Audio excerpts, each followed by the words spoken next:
ಹೇಳುವೆ ಕತೆ ಹೇಳುವೆ ಕೇಳಿರಿ ಕತೆ ಹೇಳುವೆ ಹೇಳುವೆ ಕತೆ ಹೇಳುವೆ ಕೇಳಿರಿ ಕತೆ ಹೇಳುವೆ ಗೌರಿ ಪುತ್ರ ವಿನಾಯಕನಿಗೆ ಆನೆ ಮುಖವು ಬಂದ ಕಥೆಯ ಹೇಳುವೆ ಕತೆ ಹೇಳುವೆ ಕೇಳಿರಿ ಕತೆ ಕೇಳುವೆ ಗೌರಿ ಪುತ್ರ ವಿನಾಯಕನಿಗೆ ಆನೆ ಮುಖವು ಬಂದ ಕಥೆಯ ಹೇಳುವೆ ಕತೆ ಹೇಳುವೆ ಕೇಳಿರಿ ಕತೆ ಕೇಳುವೆ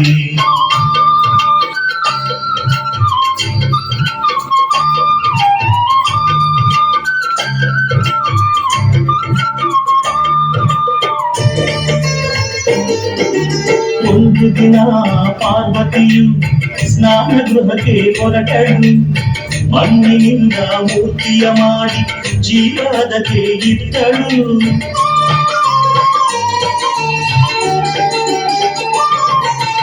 ಒಂದು ದಿನ ಪಾರ್ವತಿಯು ಸ್ನಾನ ಗೃಹಕ್ಕೆ ಹೊರಟಳು ಮಣ್ಣಿನಿಂದ ಮೂರ್ತಿಯ ಮಾಡಿ ಜೀವದಕ್ಕೆ ಇಟ್ಟಳು ಅಮ್ಮ ನಿನ್ನ ಆಜ್ಞೆಯೇನು ಎಂದು ಕೇಳಿ ಕಂದನು ಅಮ್ಮ ನಿನ್ನ ಆಜ್ಞೆಯೇನು ಎಂದು ಕೇಳಿ ಕಂದನು ಕಾವಲಿರು ಎಂದಳು ಗೌರಿ ಮೊದಲಿಂದ ಕಾವಲಿರು ಎಂದಳು ಗೌರಿ ಮೊದಲಿಂದ ಹೇಳು ಕತೆ ಹೇಳುವೆ ಕೇಳಿ ಕತೆ ಹೇಳುವೆ ಗೌರಿ ಪುತ್ರ ವಿನಾಯಕನಿಗೆ ಆನೆ ಮುಖವು ಬಂದ ಕಥೆಯ ಹೇಳುವೆ ಕತೆ ಹೇಳುವೆ ಕೇಳಿ ಕತೆ ಕೇಳುವೆ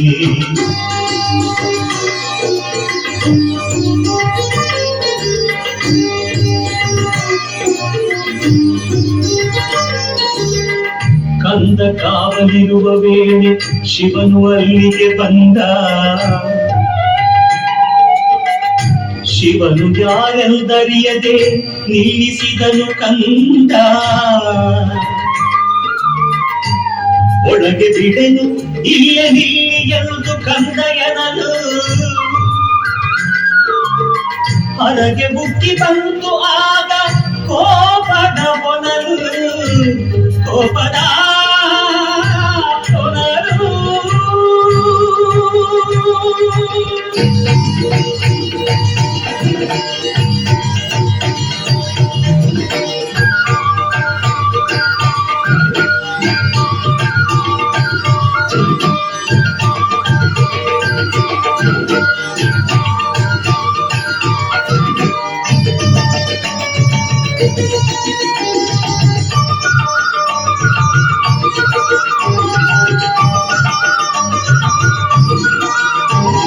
ಕೋಪದಿಂದ ಶೂಲ ತೆಗೆದು ನಿಂತನು ತ್ರಿಪುರಾರಿ ಕಂದನ ತಲೆ ಕತ್ತರಿಸಿದ ಕಾಮ ಸಂಹಾರಿ ಶಬ್ದ ಕೇಳಿ ಒಳಗಿನಿಂದ ಓಡಿ ಬಂದಳು ಗೌರಿ ಸತ್ತ ಮಗನ ಕಂಡು ಹತ್ತು ಗೋಳಾಡಿದಳು ನಾರಿ ಸತ್ತ ಮಗನ ಕಂಡು ಹತ್ತು ಗೋಳಾಡಿದಳು ನಾರಿ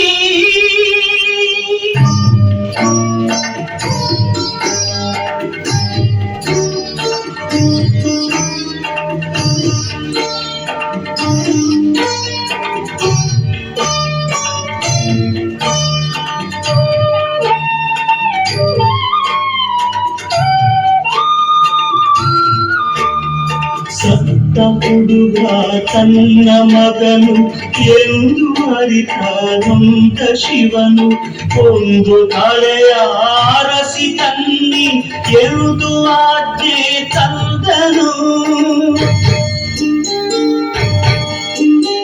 ಸತ್ತ ಹುಡುಗ ತನ್ನ ಮಗನು ಎಂದು ಅರಿತಾನೊಂದ ಶಿವನು ಒಂದು ತಲೆಯ ಆರಸಿ ತನ್ನಿ ಎಂದು ಆಜ್ಞೆ ತಂದನು ಅರಸಿ ಹೊರಟರು ಗಣಗಳು ದಿಕ್ಕು ದಿಕ್ಕಿಗೆ ಆನೆಯೋದು ಮರಗಿತ್ತು ಉತ್ತರ ದಿಕ್ಕಿಗೆ ಆನೆ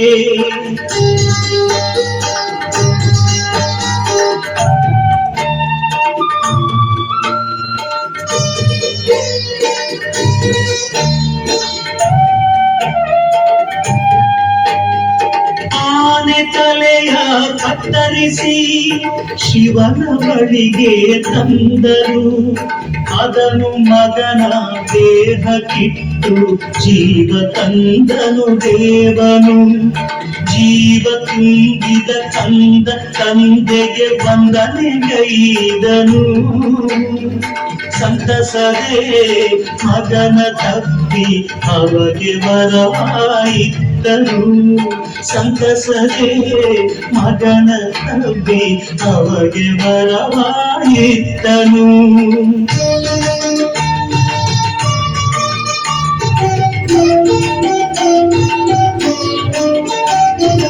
ಇಂದಿನಿಂದ ಮೊದಲ ಪೂಜೆಯೆಂದು ನಿನಗೆ ಎಂದನು. ಗಡಗಡಿಗೆ ನಾಯಕ ನೀ ಎಂದು ಶಿವನು ನುಡಿದನು. ಅಂದಿನಿಂದ ಕಂದನಾದ ದೈವ ಗಣನಾಯಕ, ಭಕ್ತರ ವಿಘ್ನಗಳನ್ನು ಹರಿಸುವ ವಿನಾಯಕ. ಭಕ್ತರ ವಿಘ್ನಗಳನ್ನು ಹರಿಸುವ ವಿನಾಯಕ.